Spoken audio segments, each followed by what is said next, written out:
Welcome to Fire Safety. All right, thanks for coming. Deanne and the Council on Aging was kind enough to put you together a little care package there for you. You got a pot holder and smoke detector, some information in there for you. Oh, a little flashlight, all right, a whistle. All right, and we'll go over some of the things, what you can do with that and use them and stuff like that. And basically, I'm just gonna go over some basics. All right, and then answer if you have any questions. I got a big program, but I'm gonna just quickly go through it and I'll hit the highlights of it.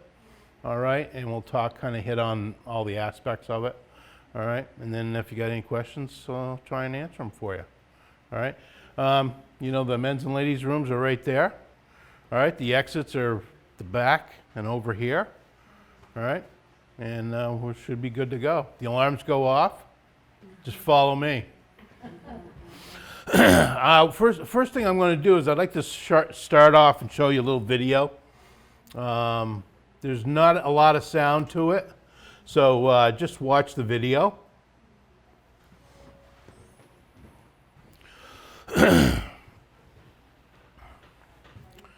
Actually,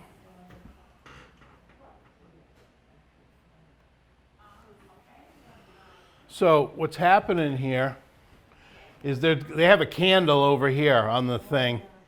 Now the curtains, the window must have been open because the wind blew the curtain over the table, probably blew the curtain over the candle. So you can see the fire starting up here. All right, the smoke is starting to build up.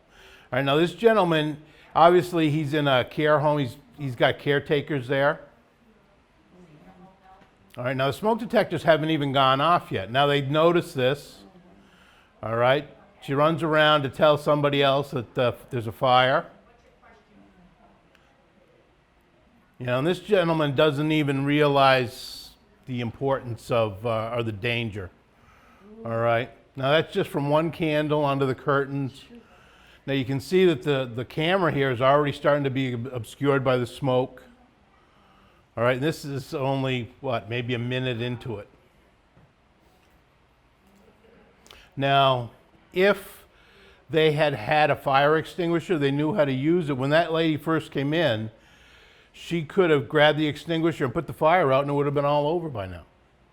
All right, but now you can see the smoke is still filling up. Parts of the curtains are starting to fall down and get the furniture going. Okay, so and that's just from a candle. All right, doesn't take long.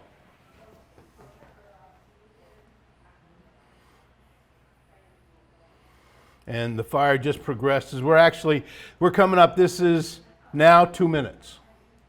So the fire started roughly about 2 minutes ago. All right, so it doesn't take long. And that's why actually she probably did the right thing. The most important thing is to make sure, because she's obviously caring for the elderly gentleman, and he has some mobility issues. So she did the right thing. She got him out, and it took her some time because he didn't realize the importance of what was going on, the dangers involved. All right. So, my name is Cap Marrant. I work for the Attleboro Fire Department. All right, I've been there for a while. And that's it. We're going to answer some questions. So, this is another fire that happened.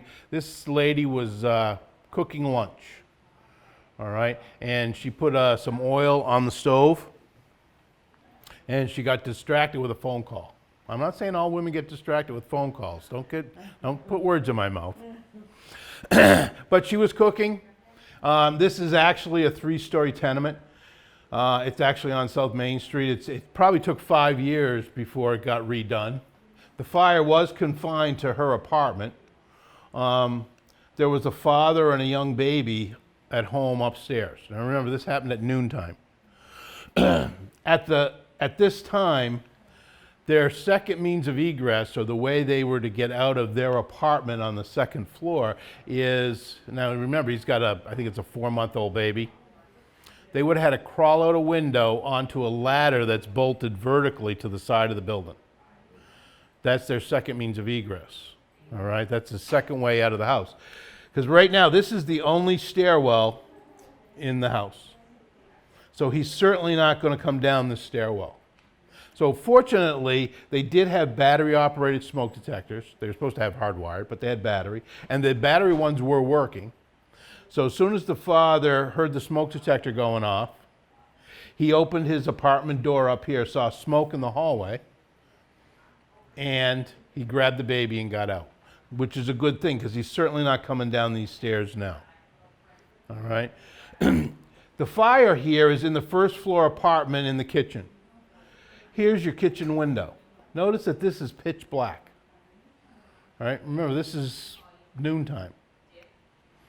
The lady said she was cooking and she doesn't know what happened. But she's got burns on her face and her arms. She had a t-shirt on.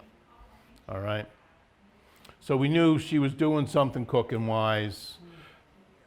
Most typical people, she did exactly the wrong thing. She did a few things that were wrong. She did yell up to make sure everyone was out of the apartment building when she left. But she did leave a door open to her apartment, which allowed all this fire in the kitchen to come out into the hallway and the stairwell. Okay, that's number one. But she did get burned. And the reason she got burned is she had a grease fire on top of her stove, and she put water on the fire. She attempted to put water on the fire, which is a no-no, because it just makes it so much worse. Okay? And that's when she got burned. Because as soon as she put that first bit of water on the fire, it flared up and burned her arms, all her skin that was exposed. Even just her light blouse or t-shirt, short sleeve shirt, was enough to protect her skin, but she received, her eyebrows got burned off, she got basically first and second degree burns. All right, and the important thing is she got out of there, nobody got hurt. We showed up, we put the fire out, and the reason we know that she tried to put the fire out with water is because the kitchen faucet was on full blast, and she had pots and pans lined up on the kitchen counter to fill them up with water to try and put the fire out. Okay? So, and we go back to that first video. All right, you saw it took 2 minutes. All right? You know, you can go back as far as the Coconut Grove fire in Boston back in the 42 or 44. All right, and that was in November. A lot of the fire codes, especially here in Massachusetts, come from that fire. All right, about, you know, hanging stuff and flammable decorations and exit doors and stuff. They had pretty much 500 people died in a fire there in the nightclub, the Coconut Grove, because they had too many people in there. It was just packed. It was a big place to go. I believe it was after, was it Harvard and Holy Cross, I believe, had just played football. So there was a lot of people. It was during the World War II, so there was a lot of military people in town, and they ended up helping out at the end, but they just ended up stacking the bodies up in the street. All right, and one of the main reasons was it had a basement, a bar in the basement. It had a huge restaurant up top. It was cut up and divided up quite a bit. It wasn't a sprinkle building. It had no smoke alarms or anything like that at that time. And the smoke and the fire, remember that most people that die in fires die from the smoke, the inhalation of smoke and toxic gases. All right, you saw in that original video, you saw how quickly the smoke, and when we say smoke, we also talk about the dangerous gases that are in that smoke. There's hot air, there's carbon monoxide, there's going to be some water vapor in there, there's going to be hydrogen sulfide, acrolein from even natural products give off poisonous gases, such as wool. Wool gives off a poisonous gas when it burns. All right? So all these things, and we breathe this in. All right? This is another guy. He was a little unprepared for the fire in his apartment. I don't know if you can see it, but he's bollocky bare ass. All right? Now, I can tell you this. This is absolutely a last resort. as a fire department, we would never want to bring somebody down over an aerial ladder unless it's absolutely the last resort, especially somebody who doesn't have any clothes or shoes on. Okay, because it's just it's very dangerous. Not only does the person has to climb out this window and then transition onto the tip of the ladder and then crawl down the ladder. All right, so my point here is we need to be prepared so that this doesn't happen to anybody here. All right, so what could this person do to prepare? Well, he could have made sure his smoke detectors are working. Maybe he could have had a fire extinguisher available. Okay, I don't know the particulars of this. Is obviously a fire in his apartment, and he couldn't get out. This is his only way out, is to crawl out the window. All right, but you would be surprised. We talk about second means of egress. You know, what's the second way out? Okay, so up here. All right, we have an exit over here, and there's a stairwell in the back. There's a stairwell over there. All right, now I'm sure a lot of you people probably came up the elevator. If the fire alarms are going off, the elevator is programmed to go to the first floor and stay there. And that's pretty much how it is in every building. So if the fire alarms are going off, the elevators are out of action. All right, you're not allowed to use them. And that's part of the fire code. All right. So yeah, that's why you should always make note where your exits are. All right, where the stairwells are. All right, even in the Twin Towers. All right, the elevators weren't working. They had to use the stairs. This is just another larger fire. All right, these are just some facts about fire in the United States. All right, roughly around 3,000, this was actually 3,700 people died in 2019. All right, this number has started to go up.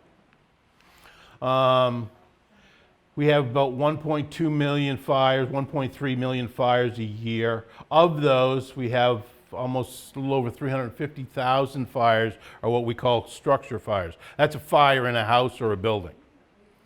All right, and that takes up about, usually it's around 28 to 35% of the fires. We have another 16,000 people get injured from fire. Now, when I started in 1984 in the fire department, this number was double. There was 2.4 million fires in the United States. This number was double also. All right? And what I'm trying to point out here is, in almost 40 years, we certainly have more buildings. We certainly have more people. All right? There's more things going on due to the population and increase in buildings and everything else, but the fires have almost been cut in half. We used to average just over around 6,000 people a year died in fires. So we've almost cut that in half. But we've kind of reached a plateau. All right, we can't seem to get below this 3,000 number. It's actually starting to go up a little bit. Okay, so you say, well, geez, we have less fires. All right, but we have more people, more buildings, more things, you know, that can be involved in fires. So what they're finding out now is when you guys grew up, the furnishings in your home were different than the furnishings we have today. Yeah, you still have couches and chairs and, you know, stuff like that. But the amount of plastics involved in the furnishings these days, all right, it's a very high content. They actually do, I could bring up a video on YouTube where they compare furniture from 50 years ago, they put in a room, and right next to it, they put another room, and they put newer furnishings in it, you know, pillows and couches and all this stuff. And what happens is the room with the new furnishings burns more than twice as fast gives off more gases, gives off more heat because of the plastic content. Look around here. Look at this table. Looks like wood, but it's not. It's plastic. The sides around here, plastic. Probably particle board underneath. All right? The carpeting. A lot of the clothes that we wear is some type of plastics in it. All right? Trash cans, plastic. All right? Computer, mostly plastic, few metal parts. This table, metal, plastic. All right? So think about, where does plastic come from? 95% of plastic comes from crude oil. Not all crude oil goes to gasoline and diesel. It goes to plastic production, making different types of plastic. So, because it comes from crude oil, it is certainly flammable. And I'll get back to that in a few minutes in another picture I'll show you. 75% of the people, so of this, let's say 3,700 people, 75% of them died in their own home. So if you take anything away, just, our own home, that's our castle, right? That's where we feel safe, that's where we can lock ourselves in and we know where everything is in there, all right? But it's where 3/4 of the people that die in fires die in their own home. And remember, most of them, probably another 80% of them, they don't die from the heat and getting burned. They die from breathing in the smoke and the toxic gases that is put out by the fuel that's burning. Smoking is still kind of a leading cause of fatal fires, even though 10 years ago, I think it's 10 years ago, it's around 2008, the federal safety cigarette came out, whereas they actually add chemicals to the tobacco to inhibit the burning of the cigarette. You might remember, when you were growing up, you'd see commercials on TV with Dick Van Dyke about, smoking at a party and how the cigarettes can get into the stuffing of chairs if you're having a party. And think back then, when I was growing up, everybody smoked in your own home, right? You had a party, everybody seemed to be smoking. Nowadays, most people smoke outside. Even if it's your own home and you're a smoker, most of those people will smoke outside. All right? But yeah, Dick Van Dyke used to have do commercials for fire prevention, about the cigarettes and how they would continue to burn way past, even if you weren't there, drawing oxygen or air in through the cigarette. Now, if you're a smoker, a smoker, they know that they got to be sucking on that cigarette pretty much all the time to keep it burning because of the chemicals they've added to the tobacco to inhibit or slow down or stop the burning. And, roughly almost $15 billion in property loss due to the fires. Here in Massachusetts, we've been pretty fortunate compared to other parts of the country. We average around, I would say, somewhere between 35 and 50 people a year die in fires. All right, we're the fire marshal's been touting recently, I believe it's the last 2 years, they've gone 2 years now without losing a child or someone under the age of 18. So that's a big thing. Child deaths used to be quite prevalent, and that's where, I remember growing up with, in my years, all right, which is very similar to your guys, all right, is, kids' pajamas, all right? Kids would get too close to a flame source and the pajamas would burn off them, thereby burning the child, all right? So these are things that now there's a standard, it has to meet a certain standard about, how it's called flame propagation, all right? And what they do is they test the fabric and hold it to a flame and see how it burns, all right? But nowadays you have to be careful because now you can order stuff on Amazon, not made in the United States.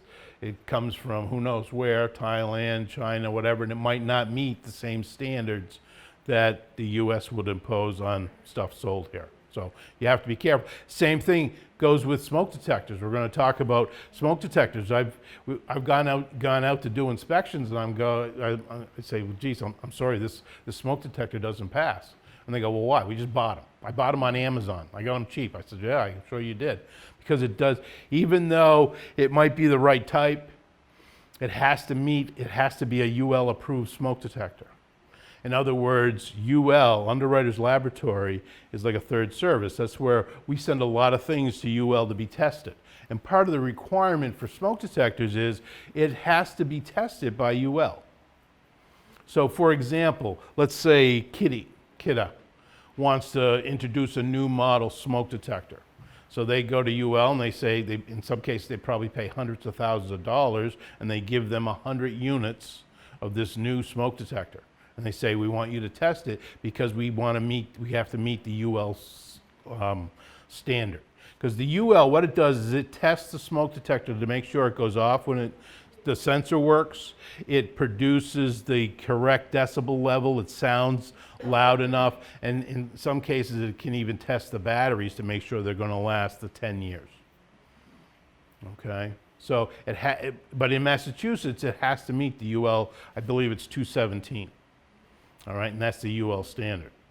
So even though it may have all the criterias of a smoke detector, you read on the thing, it's got the photoelectric sensor, it's got the 10-year battery, blah, blah, blah, blah, blah, and it's made in Wuhan, China, all right, but it doesn't have the UL label on it. So if you were going to sell your property and the fire department came in to inspect it and they notice that, then it's no good, all right? The other thing there too, this is actually last year's statistics, all right? 29 males, 15 females died in fires in the United States, all right? I mean in Massachusetts. And what I said about Massachusetts is pretty good because their higher death rates are usually like down south in the Midwest, kind of out in the West too, where it's less congested. So, you call 911, you're going to get an ambulance or a fire truck probably to your location within less than 5 minutes. There's some places in this country you call 911 and the ambulance or the fire truck shows up 45 minutes later, 50 minutes later. That could be normal. All right, just because they're more rural, they might not be a permanent fire department or an EMS. It might be volunteer or call. They have to get people to come in. And then they still got to go drive 30 minutes to get to your house. So these statistics here are residential fire deaths. What kills people? Smoking is the leading cause, then cooking, then heating. If you go by overall fires, 50% of all structure fires are caused by cooking. All right. This is another fire. Lady was cooking at home. She was making stuff for a festival coming up on the weekend. She had a pot on the stove. And the one good thing here is she knew she had to put the fire got going on the pot. It was actually one of those woks, all right? And she knew to put something on top. She didn't have the lid, or the lid wasn't handy. She knew enough to not put water on the fire. The other thing here I want to talk about too is there's a microwave. It's hard to see, but it's all melted. It's actually fallen down. That's all part of the plastics, all right? Even though it's a thermal plastic, meaning it can be subjected to higher temperatures, it's specially treated, it's still, when you get a flame that's going to be 600 to 800 degrees, it's going to start to melt even the thermal plastics. Then that plastic is going to melt and it's going to start to contribute to the fire. So this lady knew, okay, I can't put water on it. There's the sink right here. So here, this is a raised ranch, so her living room's right here. She grabbed the blanket that was on the back of the couch and threw over the pot that was burning. Which, hey, not a bad idea. It's just she picked one of those polyester, real frilly, fluffy, puffy quilts and threw on top.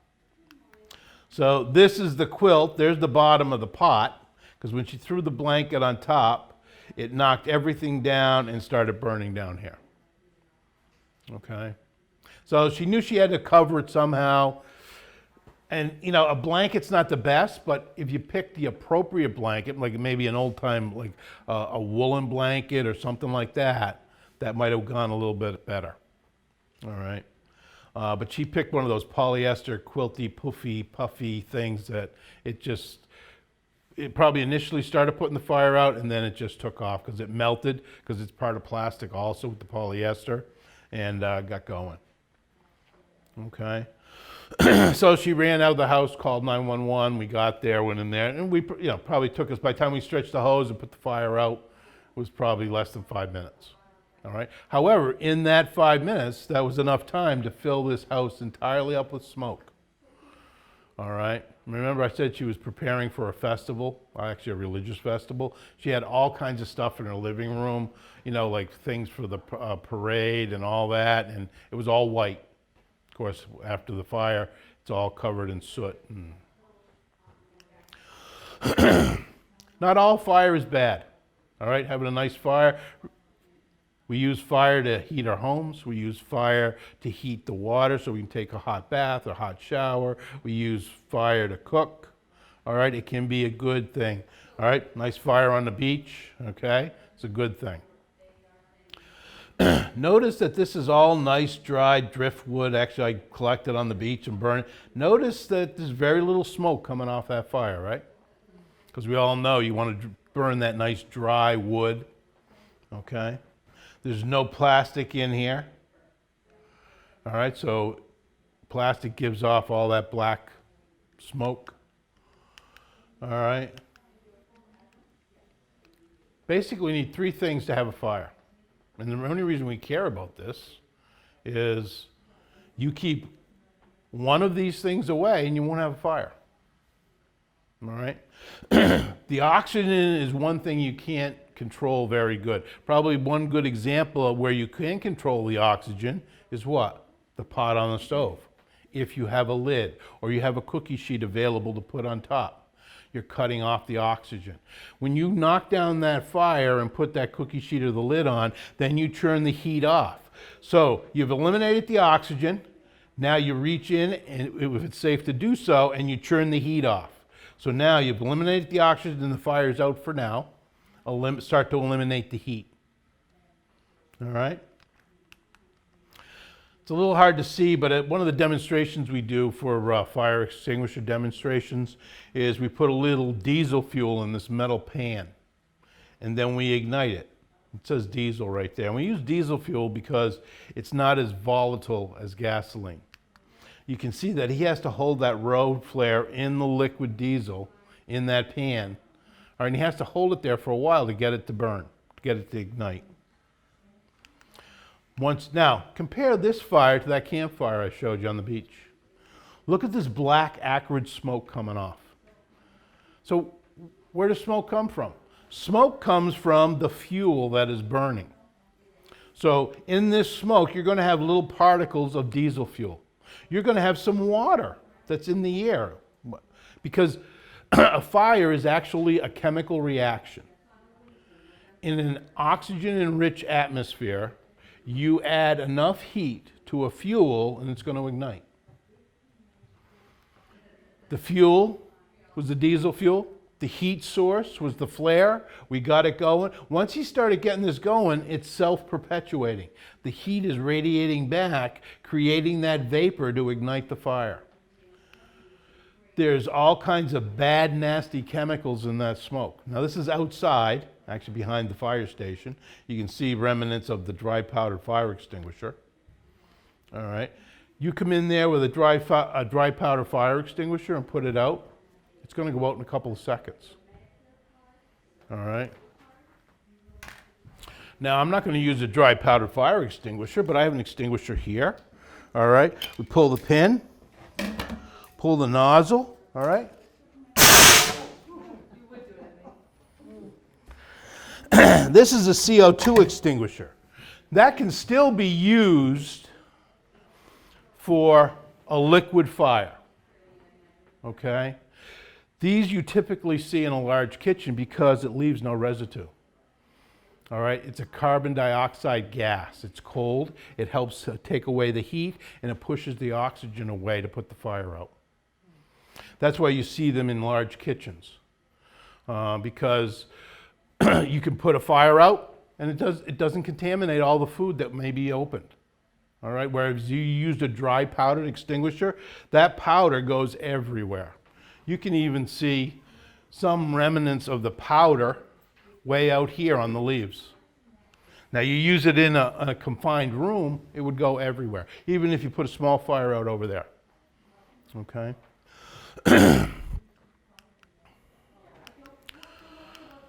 So this is the extinguishers. They tried to classify, basically they classified the fuels. You guys come on out. We won't bite.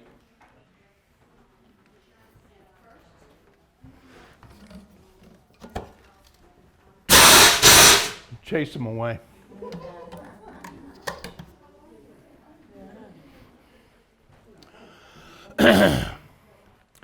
The only reason they did this with classifications of fires, all right, Class A, Class B, Class C. You guys are more than welcome to stay if you want. Pull up a seat. Bon voyage.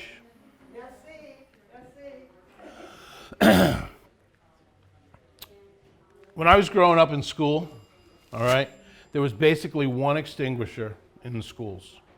It was the old copper metal can that held 2.5 gallons of water. You would tip it upside down, the water would go in, hit the baking soda, the water would react with the baking soda, and it would generate carbon dioxide to propel the water out of the extinguisher, okay?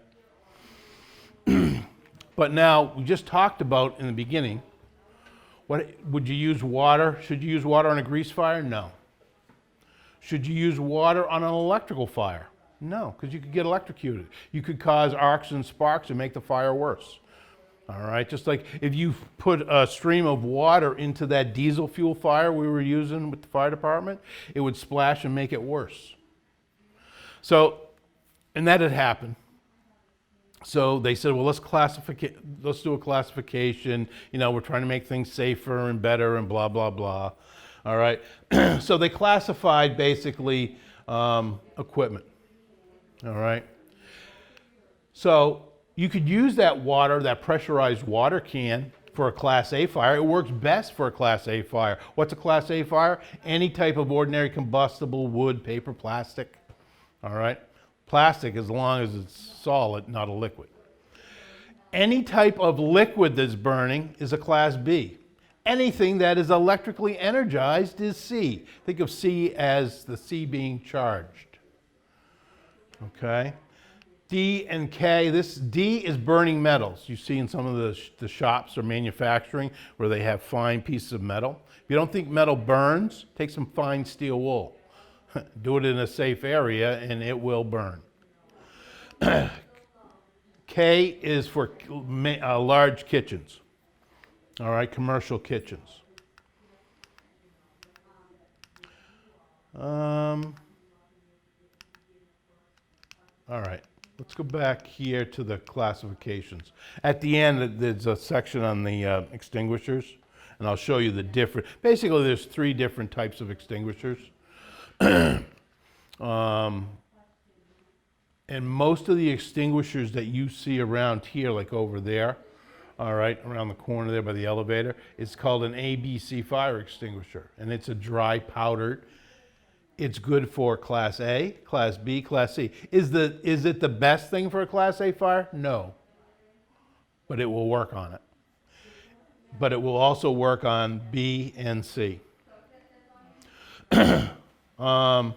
TV. We're watching TV and the TV starts to burn. What would that be? Class C. It's got electrically charged.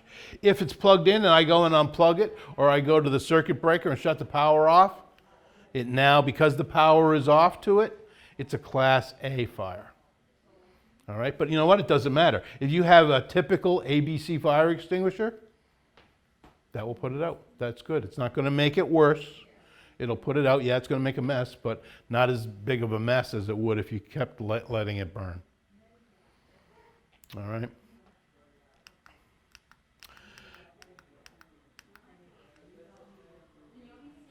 Okay, so that picture, that is a dryer vent. All right, that is chock full of dryer lint. It's basically probably about 5 feet from the dryer. So we get a call, it was in the winter. People are out in the driveway, their house is full of smoke. They don't know what's going on. So we go in, we look around, and we find it was actually a dryer fire. And they actually had some of the newer style dryers and washer, all right? You know, the big buck ones. And when we come out and ask the people, the lady said, yeah, you know what? That's a brand new dryer. It's only like 6 months old, but it hasn't worked since the day we bought it. So, okay. So it was an electric dryer, and they never replaced. There was a white hose connected to this, which burned off down here. This is actually the outside wall. Right on at the end here is the louvers for the dryer vent. You can see that is chock full. The reason that dryer never worked, because they put these brand new dryers in. They left the old hose. They never cleaned the hose. And I don't know who installed it for them, whether, you know, where they bought it, did it, or what. But they should have replaced the hose and cleaned all this stuff out. You should be at least every 6 months checking your own dryer. All right, and cleaning it out. Because what happened is the fire in this particular case was confined to the dryer, but it filled the house up with smoke. So now they have to get their furniture cleaned, their clothes cleaned, because the smoke permeated. Those toxic gases went throughout. Fortunately, they did have smoke detectors that got them up. It was like 1 o'clock in the morning or something. All right. But that's why these things need maintenance. Just like oil burners, gas. Now, oil burners or gas furnaces, not as much, but they still should. You should still have somebody check them out. All right. They need to be cleaned. They need to be checked. Same thing with oil burners. They should be serviced or cleaned once a year. All right, have somebody come in and check it. And you know what? Even when you do that, it's not going to guarantee, but it's certainly better than not having somebody come in and check. And the reason I say that is a few years ago we had a call where somebody had a carbon monoxide detector and it was going off. And it was in a 3-unit apartment building, and the owner lived on the first floor. There were three fairly new gas furnaces. But the CO detector was going off, so we go in, and one of these new furnaces had all kinds of soot around it. And the company had just come in and just cleaned it the week prior. But what had happened is there was something on the internal mechanisms of this furnace that caused it not to burn cleanly, or as clean as it should have, and created a lot of soot. When something is creating a lot of soot, it's also creating a lot of carbon monoxide. So, but they had the CO detector right there. It went off, it alerted them, and probably saved, you know, definitely some injuries and maybe some deaths in this 3-unit apartment building. So, this is just a little thing I did in my house a couple winters ago.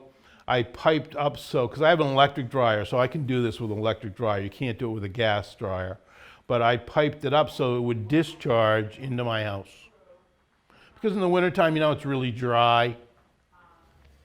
So, I mean, a lot of times the old radiators, if you remember those, used to have actually water would hang on the back of them, and you'd fill those up to put some humidity in the house in the wintertime. So I figured, well, I'm going to try this.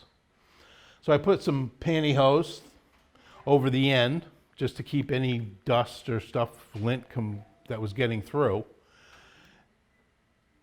And even though this is a fairly new dryer, this is the amount of lint. And even though I clean my dryer lint filter every time I do a load of laundry, this is the amount of lint that got through the piping after the fact. So even though you have a lint filter inside your dryer, there's still a lot of excess lint that can get by and into the hose. Hence, that's why you really need to check those out once in a while. All right, vacuum them out, clean them out. They don't want to see the plastic white dryer duct anymore. They've switched to it's aluminum, looks like aluminum foil dryer duct, just because they don't want to contribute. The plastic doesn't hold up to the heat as well as like the aluminum foil. And this is just showing you there's still a lot of places out here that have the old fuses. You may have those. Okay, you just have to use them, make sure you replace them with the correct fuse. It's certainly a lot easier with these circuit breakers. They trip. Now remember, these usually trip because you're calling for more electricity than that can supply. So what happens is the wire heats up, the metal in there expands and trips the breaker. If you go back and turn the breaker back off, sometimes it'll trip again. So it could mean that it's still heated up, it's still tripped, or don't forget, you really should unplug some of your appliances, because something is causing that to trip. It could be the internal wire, or more likely it's one of the appliances. But it can also be the wiring in your walls. I've seen wiring in the walls that all of a sudden, over age or over time, it just doesn't work anymore. And I guess it doesn't happen a lot. It's kind of a rare occurrence, but it does happen. There could be a weak spot in that wire, and then all of a sudden it just lets go. All right, so unfortunately the electrician would have to come in and run new wiring to that appliance. Does anybody have any questions? Yeah. Speak up. Can the smoke when you inhale? No, can't happen. Go ahead. I'm ready. Can the smoke do you in before you get burned? Of course. Because I was working in one of the hotels in Boston, and there was a fire. I was on the elevator, I was stuck because the smoke was coming through. Mm-hmm. I had to get out that door. Fortunately, the elevator went down in time, but I got outside, and I was suffering from the smoke inhalation. Yep. And then a little girl came up to me and was crying. She said her mother was upstairs with a baby. Yep. She was an invalid person. So I went up the stairs, I got the baby out, and I had someone else get the lady out, but that smoke killed me. So that can get you before you get burnt. Sure. It usually does. Which is good. Plus, all smoke is bad for you. All right, and it depends on the amount. It's just like smoke is a type of poisoning, right? It all depends. You could take something and take it over 30 days and it kills you, right? Some type of drug or something you slowly take over a period of time. Or you could go in and take one dose of it and drop dead. All right, and it's the same thing with smoke. Or carbon monoxide. You could walk into a room that has high concentrations of carbon monoxide. You take one breath and you drop. Or you could breathe it in gradually over a period of days or weeks. The thing with carbon monoxide too is it builds up in your body. It's not like it's here today and gone tomorrow. It takes time for your body to get rid of it. Okay, so that's why you can build it up over time. It can accumulate in your body. All right. Here's an emergency shutoff switch. If you have an oil burner, whether it's a furnace or a hot water heater, you should have an emergency shutoff switch. All right, it's going to be here. It's supposed to be outside the room that the oil burner is in. So here, the oil burner is in there, and there's the shutoff switch.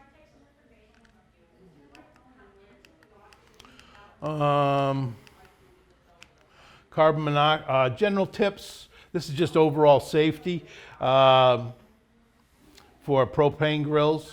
All right, they're supposed to be 10 feet from the building.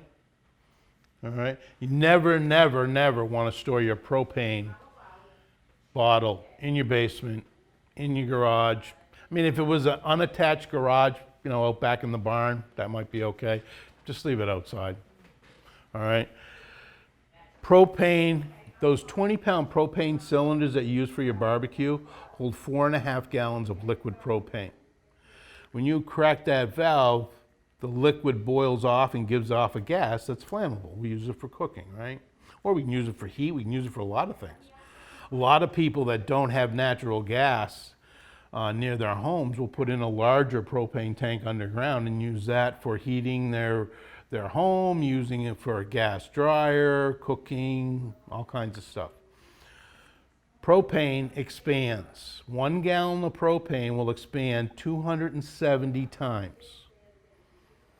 All right, so if you take that 20-pound propane tank and you take it off your grill, you just filled up, and you put it in your basement for the wintertime because you're not going to use it, all right, if you have a fire, and it's not even, the propane tank's got nothing to do with the fire initially, all right, but the heat is going to heat up that tank.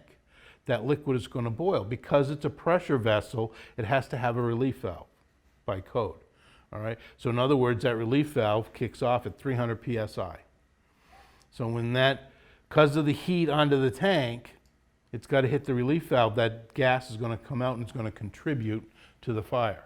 And if it goes long enough, it will explode. But the expansion ratio of propane, liquid propane to gas, is 270 to 1. So if you have one of those tanks filled in your basement, it's like having 270 of them. All right? Very dangerous. And that's why they're not supposed to be above the first floor. Unless you have an outside stairwell, because the whole purpose is, how are you going to get that 20-pound propane cylinder? Let's say you live up on the 3rd floor. All right, how are you going to get, you have to take it into the house to get it up to the 3rd floor porch. It's not supposed to be in the house. Now you'll see barbecues, especially Boston. Boston, you see barbecues on the upper decks and on the roofs. It's all natural gas. They have it piped. All right, because Boston, because it's so congested, is pretty strict on that. Carbon monoxide. Odorless, tasteless, colorless, you don't know it's there. The only time you're going to know it's there is if you have a detector, a device that detects CO, carbon monoxide. All right, these are relatively new. All right, there's still, I believe, 8 states across the country that do not require carbon monoxide detectors. Massachusetts, one of them, it started in 2006 because a little girl down in Plymouth died during a snowstorm from carbon monoxide. All right, that's why the law is called Nicole's Law. It's named after her. All right, so you should have a CO detector in your home, one on every level and within 10 feet of every bedroom door. All right, now, does that mean every house in Massachusetts has a CO detector? No. No. If you live in a home, whether it's an apartment or a complex or a single family home, and you have electric heat, electric dryer, electric stove, electric hot water heater, if everything is electric in your house, then you don't have anything that produces CO. So you don't need a CO detector. If you have a pellet stove or a wood stove, you now have to put in CO detectors, one on every level and one within 10 feet of every bedroom door. If you have, everything's electric, but you have an attached garage, you have an attached garage, so you can park your car in that garage, which has happened, and the CO can filter into the home. We find it a lot now too, we're finding more. Why? Because you got the keyless ignition, you got the key in your pocket. I mean, I've driven one, a friend of mine has one, and every now and then, hey, don't forget to shut the car off, because they're running quieter. You got to push the button to shut it down. And the key's already in your pocket. All right, so sometimes you don't think about it. So we're finding that. We're finding also some people will come back, drive their car into the garage and leave it running. Or they start up the car in the garage to let it warm up and forget to open the garage door or whatever and fill the house. All right. Fortunately, most of the cases that we've come across, they had CO detectors that detected the CO to alert people, hey, get up. get out. Here, look at these first signs and symptoms of carbon monoxide poisoning. I feel a little tired, a little sluggish, feel a little depressed this week. It could be any week, right? Especially in the last year. I got a headache, I feel weak, and I feel sick to my stomach. Yeah, you know what? I'm going to call in sick to work today. I'm going to stay home, stay on the couch and watch, watch TV. All right. But now, if at home is where you're breathing in the carbon monoxide, you're going to just breathe more of it in, and then these symptoms are going to compound or get worse. All right. Notice the last sign and symptom, death. All right, which can happen. CO, and they call it CO poisoning because it affects your body. Your hemoglobin in your blood that carries your oxygen throughout your body, it likes carbon monoxide better than oxygen. And that's what happens. The carbon monoxide takes up those receptor sites. Your hemoglobin can't transport oxygen throughout your body. So even though you're breathing in oxygen, it's going into your lungs, you're exhaling it back out because the receptor sites in the blood that carries the oxygen are full with carbon monoxide. So you actually die from the lack of oxygen. What would you say is the main cause of carbon monoxide buildup in your house? Usually, the most common cause, stupid people. Well, because they either install something wrong, they don't do something correctly, they don't clean the appliance correctly. We see people that think, well, it's in the wintertime, I'll bring in my barbecue grill and put in the patio that's enclosed and cook steaks for everybody. All right. There was a case, actually, a few Attleboro people were involved. A place up in Maine had no electricity, they had a generator. They ran the generator in the basement. I think it was either 4 or 5 people. They all went to bed, went to sleep. They left the generator running in the basement. It filled the house up and they all died.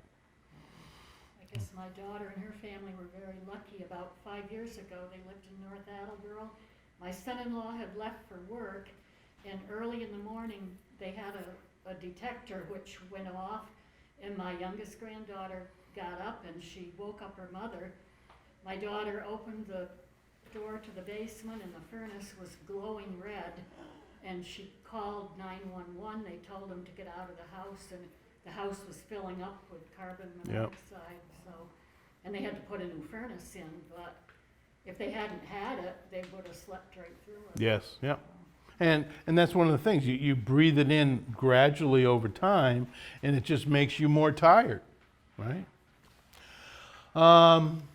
Smoke detectors. Smoke detectors, they came out back a long time ago, but they were very expensive. I remember when one of the firefighters that got on, he was there a while after I got on, and he actually bought smoke detectors from Amway back in the 60s. And he paid like $1,800 to put smoke detectors in his home, which back then in the 60s, that was probably almost a year's salary. All right, but he knew the importance of these smoke detectors, so he put them in his home. But it wasn't until basically 1975. That's when they came out with a smoke detector, a sensor that would work and could work on a battery. Because before that, the biggest problem was you would have to pay an electrician to come in and install it. It was very costly. So they were looking for an economical way for people to put in smoke detectors. Now remember, back then, over 6,000 people a year were dying in fires. And remember, 3/4 of these people are dying from the smoke and the toxic gases. So if we can come up with a device that we could put in everybody's home that would let them know that there's smoke building up in the home, we could probably save some lives. So, 1975, they said, okay, we finally have a device that lets put these smoke detectors in. They're battery operated. Homeowners can put them in themselves. You don't need to hire an electrician or a contractor. You just screw them onto the wall or onto the ceiling, change the batteries. Okay? Which, it was good, it worked, all right? When I started back in almost 10 years later, it was very common. We would go to houses, they would have smoke detectors. 2/3 of the time, 66% of the time, they did not work. Why? Batteries. People wouldn't replace the batteries. Now you got to remember, 40 years ago, or almost 40 years ago, the batteries aren't the batteries of today. All right? Those older batteries, even though they were good and convenient, they didn't last very long. All right, remember, you change the batteries when you change your clock, right? How often do you change your clock? Twice a year. So you were looking at changing your battery twice a year to keep those devices working. So then they finally said in the building code, they said, all right, you know what? Because people aren't changing the batteries, we got to make them hardwired. They can't really do it to pre-existing homes, all right? So what they said is all new homes built after 1975, they would have to start putting in hardwired smoke detectors. All right? And they said because in some apartment buildings, you could have a greater threat to life because there's more people in them. So what they would do is in 3 to 5 unit apartment buildings, you just had to put hardwired smoke detectors in the hallway, not in each apartment. In each apartment, outside the bedroom doors, you could put the battery operated. Okay? So basically, 1 and 2 family homes, if they were built before 1975 and not altered significantly, you can still today put in battery operated smoke detectors and that meets the code, even if you're selling the property. Doesn't have to be hardwired.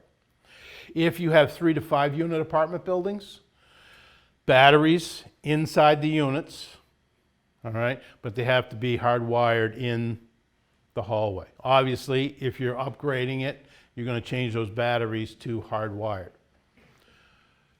2 of the problems with battery operated smoke detectors. Remember, one of the pros is homeowner can install them and they're fairly cheap. The cons, bad things with battery-operated smoke detectors, people, have to change the batteries. And let's face it, myself included, we suck at that. All right? We need reminders to change the batteries. The other bad thing with battery-operated smoke detectors is they don't communicate, they don't talk. So let's go with that typical New England home. You got a basement, first floor, second floor. All right? 3 o'clock in the morning, the basement smoke detector, battery operated smoke detector goes off. Are you going to hear that sound asleep up in the second floor in your bedroom with the door closed? Probably not. How about when the smoke detector on the first floor at the foot of the stairs goes off? Are you going to hear that up on the second floor? Maybe, maybe not. Hopefully, once it hits the smoke detector outside your bedroom door, you're going to hear that. All right? But that's a long period of time. And in some cases, they've done studies, that could be 20, 30 minutes after the fire started. Now, remember that video in the beginning? That was 2 minutes into the fire. And that room was almost completely engulfed in smoke and toxic gases. All right? Because those battery-operated smoke detectors do not communicate. Let's put in electric smoke detectors. When that basement one goes off, they all go off. Now you got to go find which one's going off and what's the cause. All right? That's one of the pros with interconnected smoke detectors. Now with technology, batteries, the state requirement now, if you have 1 and 2 family home built before 1975, you have to put in battery operated smoke, but the batteries, you don't change them anymore. They're 10-year batteries, 10-year smoke detectors. Okay? Even though they're battery operated, you can't even get at the battery. You have to take the whole goddamn thing apart to get at it. All right? Because it's a sealed battery. You don't have to worry about it, which is a good thing because it's one of the bad things we're known for is we won't change the batteries. We don't like we're supposed to. All right? You got to have the photoelectric sensor, battery operated. It's got besides a test button, it's got a hush button. What the hush button does is it'll shut it up if you're just boiling water or you just have some burnt toast or something like. It'll shut it up for like 5 minutes as long as the smoke doesn't get any worse. All right, so it's got the sealed battery operated smoke detector. It's good for 10 years. At the end of 10 years, take it down, throw it away, get a new one. The only problem is they've gone from fairly cheap till they can be fairly expensive. If you buy, and plus now, smoke detectors, you're supposed to have one on every level and one outside the bedroom door. And depending on, remember we've been dealing with this for like almost 50 years, all right? So the code has changed so much, even for firefighters. People ask us, well, what do we need for smoke? Oh, I don't know. I have no clue. It, depends on when your house was built, depends on how, what additions you had added. If you have a big enough addition, you have to put a smoke detector in. It depends what year you put that addition on, because you got to go back to that building code to figure out what it is. It's confusing as heck, all right?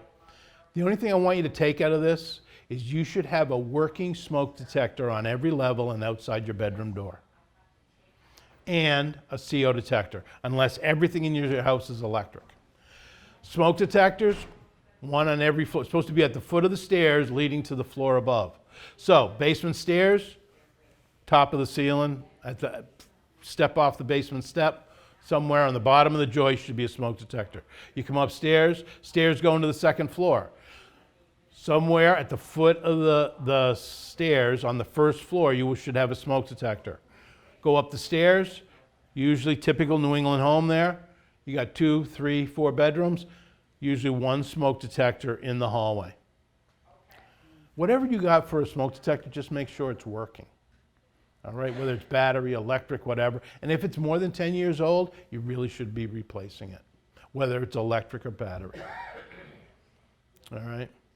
So it usually gives an alarm when it gets to like 10 years, right? Doesn't it give a... Correct. Yep.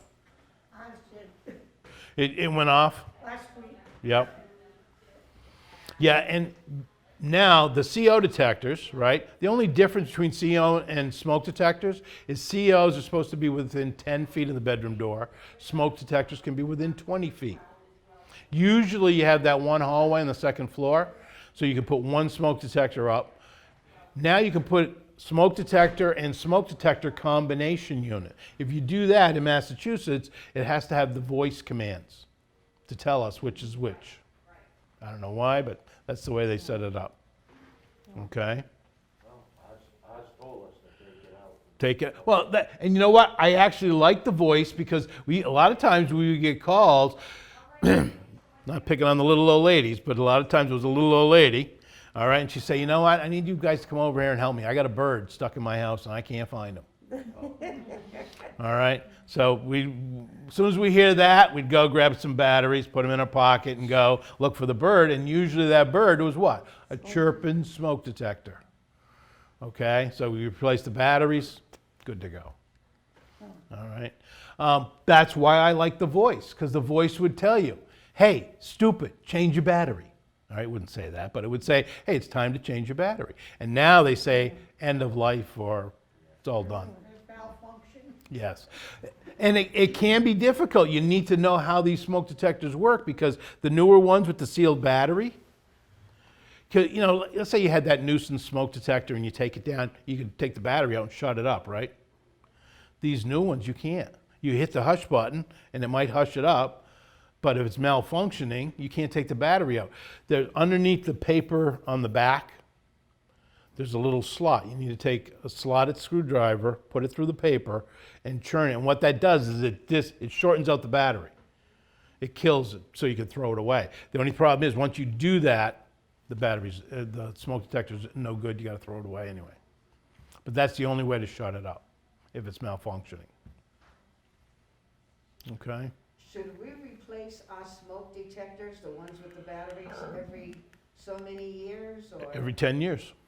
Okay, I guess I gotta do that. So if you look on the back of your smoke detectors, like these ones you got in your bags, on the back is going to be the date, all right, their expiration date. Now some of them can be a little, Put them on all of you guys. oh yeah, If you want. Deanna, because she is so anal. She put the date on the, already on it. But it still can be tricky, and these are 10 years, and these are only smoke detectors. Okay. If anyone needs a CO, let me know. I have to put my glass on, but this should be the photoelectric also. Is that with the CO2, Kevin? No, these are only smokes. But on the back, it'll give you the expiration date. All right, and some of these units, because they could sit on a shelf for a while, it depends on the brand names, and I forget which is which. Some start the 10-year life when you activate it. So you put up the holder for the smoke detector, and then you screw it in, that activates the smoke detector. So it's 10 years from there. Some is 10 years from manufacture. You know, so it all depends. It's always a good idea to save the paperwork if you got a question down the road. You know, us guys, we don't need paperwork, right? Yeah. And especially now, you really don't if you're good on the computer, because pretty much every manufacturer now, you can look up on Google I just find it's a hard time if you bought this 8 years ago trying to find the exact paperwork for that. So I like to keep it in a file. I'll go to the file. It might take me a half hour to go through it to find it, but if you got a question on it, okay? They really should be on the ceiling.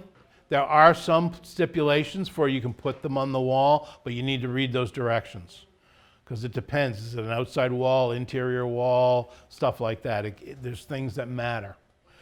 At the very minimum, usually I used to just one detector width below the ceiling. Okay. Any other questions on the smokes or the COs? And that's why nowadays, if you're going to build a new home in Attleboro, like we have now, you're going to have a smoke detector, one on every level, one within 20 feet of every bedroom door, and one detector inside every bedroom, all hardwired with battery backup. All right? So they've changed it many times. You have dozens and dozens of detectors to pick from. It can be difficult. They sell these down at Home Depot and Lowe's. And because we live on the Mass Rhode Island line, what they sell detectors down there, they sell smoke and carbon monoxide combination detectors that don't have the voice, which are good in Rhode Island, but if you're going to sell your property, you can't, they're no good in Massachusetts. They still work. They're still going to detect the smoke in the CO. I'm just saying, if you're having the fire department come in to inspect your home because you're selling it, you really should talk to the fire prevention office to make sure you have the correct smokes. These newer smokes, they can be $80 for these battery-operated smoke detectors, combination. These are all different types of smokes, hardwired. There's a battery one. Notice these all have test buttons. The only smoke detectors that are good for longer than 10 years are these right here.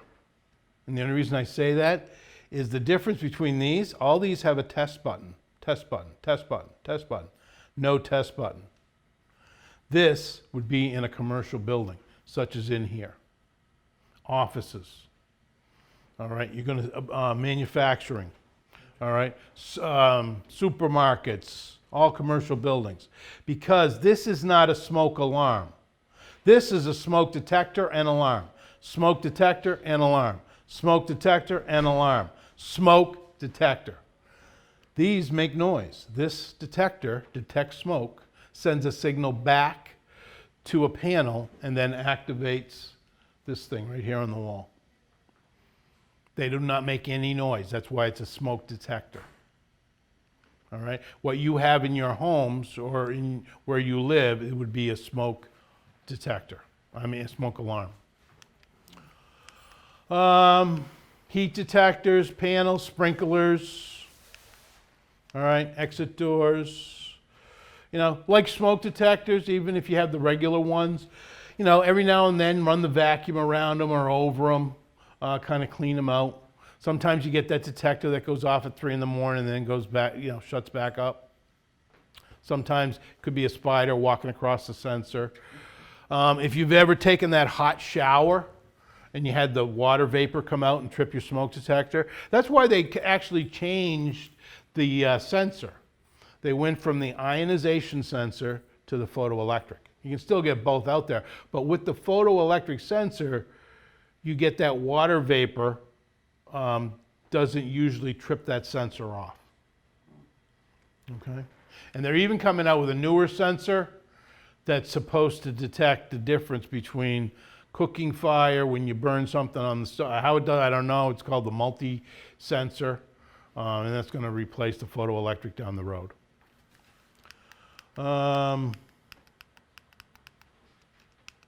You know, evacuations, you know, you should know 2 ways out of your house. That's the other thing, you know, we go, I talked about here, we got our 2 means of egresses, right? 2 exits.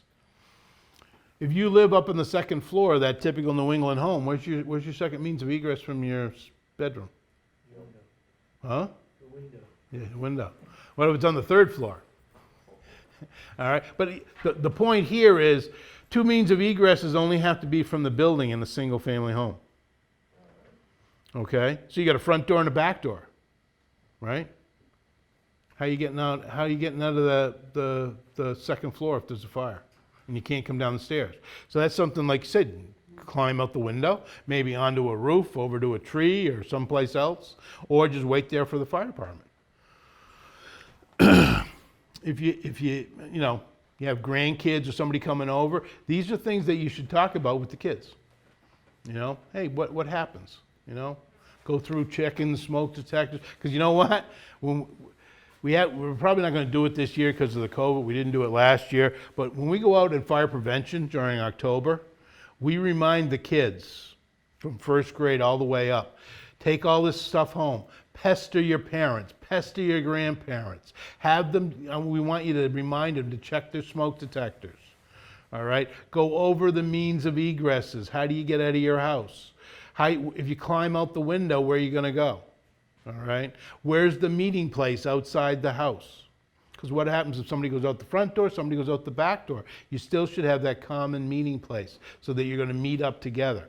The kids will know this stuff because they get it drilled into them in school. We actually ask the kids to take it home and go over with the parents and grandparents and everybody else and pester them about checking the smoke detectors and everything else. Evacuation plans. I showed these pictures. The exit doors, here's the exit sign up here. Well, if this hallway is filled with smoke, you're not going to see this. So you're going to hopefully see this when you're crawling down the hallway. All right, this is there again, part of the rules for new construction. All right, here's an exit door. I know it's an exit door because I've been in here to do inspections, but also there's the emergency light. All emergency exits have to be lit up inside and out.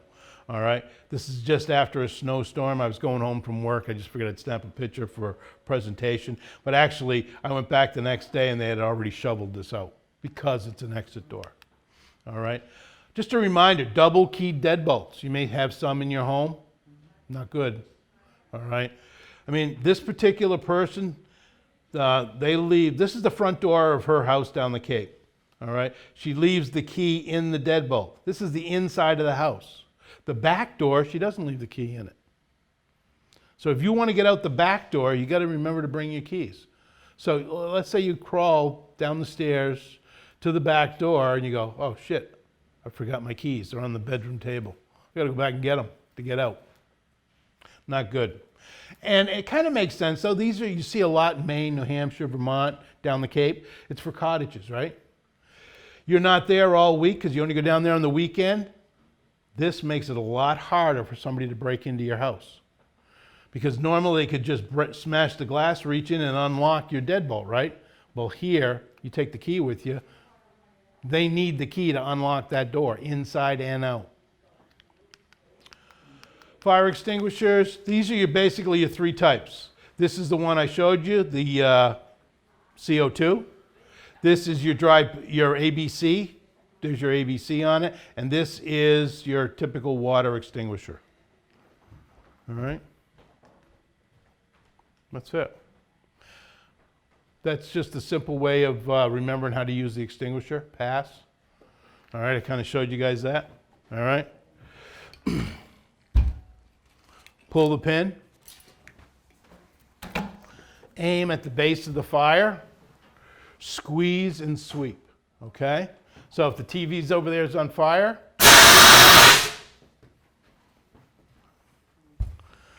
and usually it's going to go out that quick. All right? Does anybody have any questions on anything we went over? Yeah, tell people not to use that in a barrel that's on fire. You know what?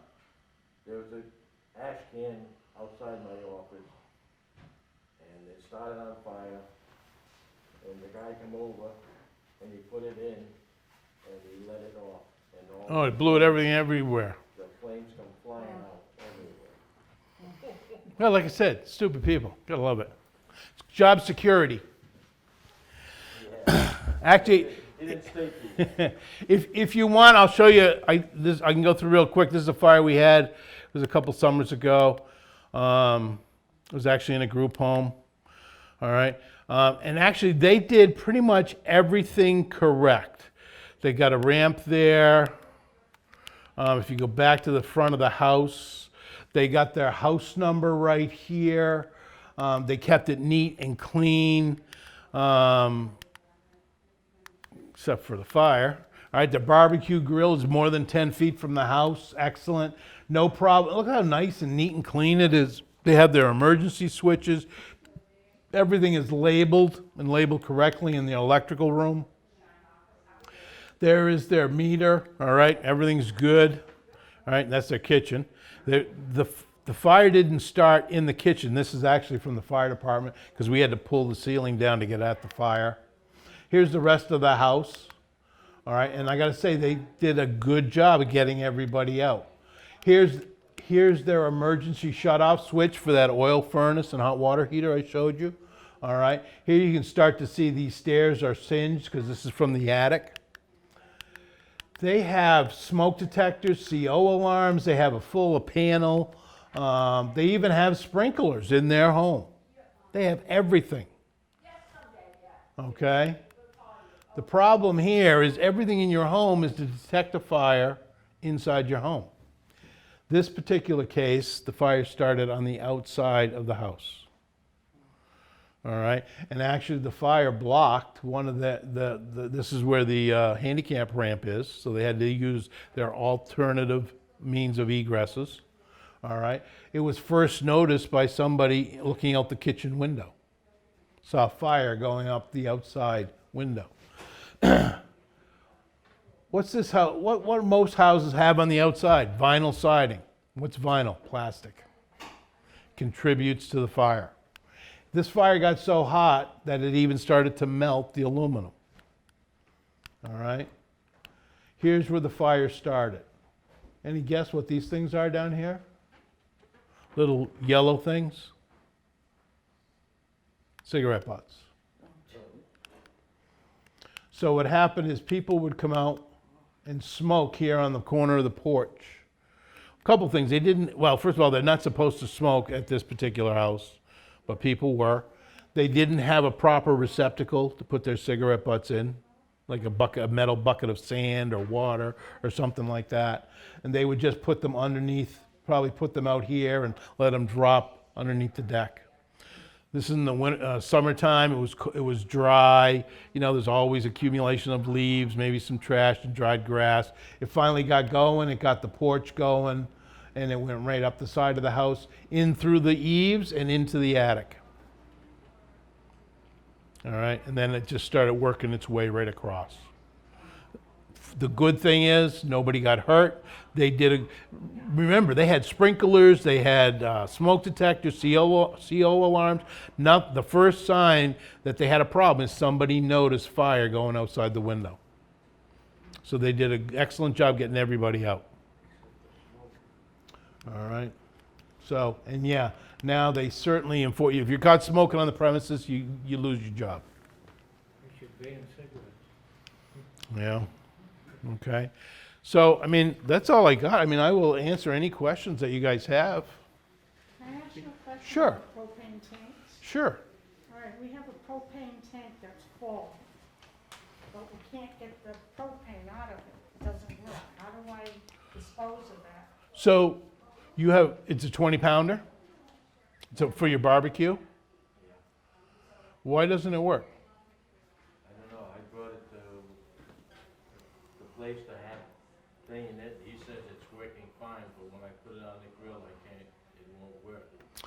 So one of the things, one of the safety devices for it, especially the newer ones, because it has that PVD automatic shut-off thing on it. If when you turn that tank on, when you hook that up to your barbecue, if any burner is on, it'll just start to creep out and then shut down. So when you hook it up to your barbecue, make sure everything is shut off. Yeah, it is. So, well, and if you do have a problem, it could be the interior thing. Problem is, how do I get rid of it? Call the health department because they accept the 20-pound tanks down at the hazardous collection day. Even if it's full of propane? Yep.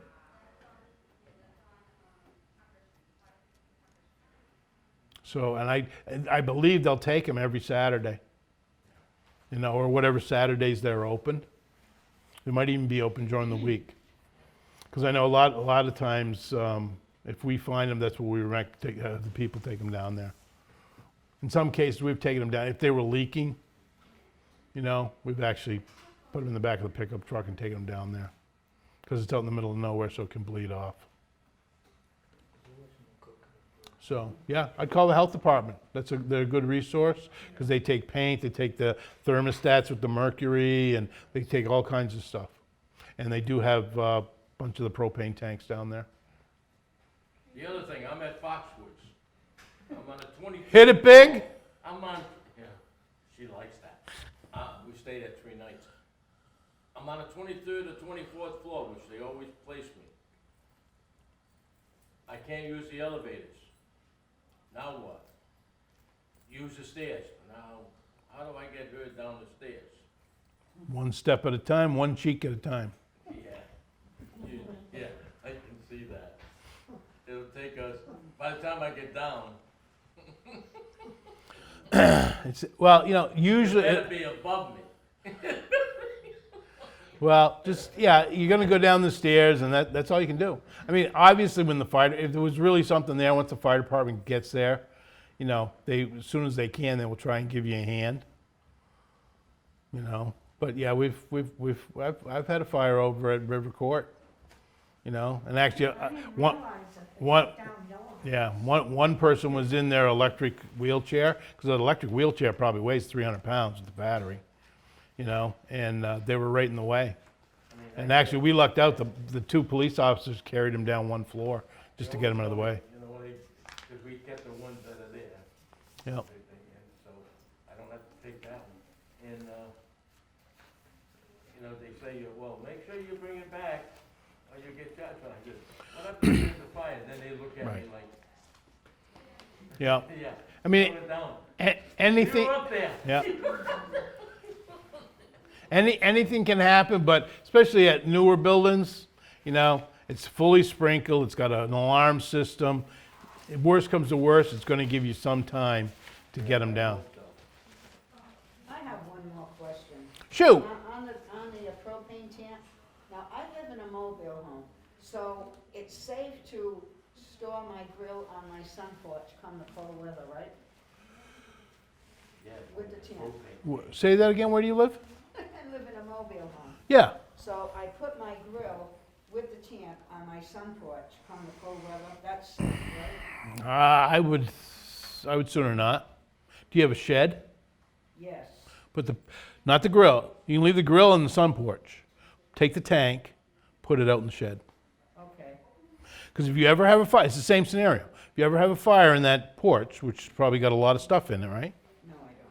Well, you got some stuff, you know. But I mean, if you have a fire there, even if the propane tank isn't involved, it can heat up and it can start to spew the gas if it gets overpressurized. Okay.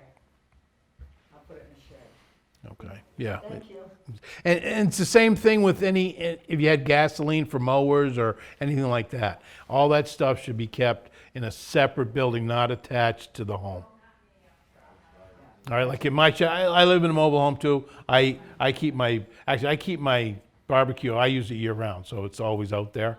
But like all the other fluids and everything like that, it's out in the shed. Okay. I was never sure, but I kept it on the sun porch, but Yeah. after today, it's like, well, is it safe or not? Yeah, because I even have a shed where I put my snow blower inside, but it's attached to the house. But what I do there is I drain the tank. You know, there's no gasoline in it when I put it Thank you. there, so. I'll make sure I do that. Okay. You guys got any other questions or anything? I hope this helped. I hope you guys at least go home and check your smoke detectors. All right, push the button, make sure they work. And yeah, 10 years, if they're more than 10 years old, change them.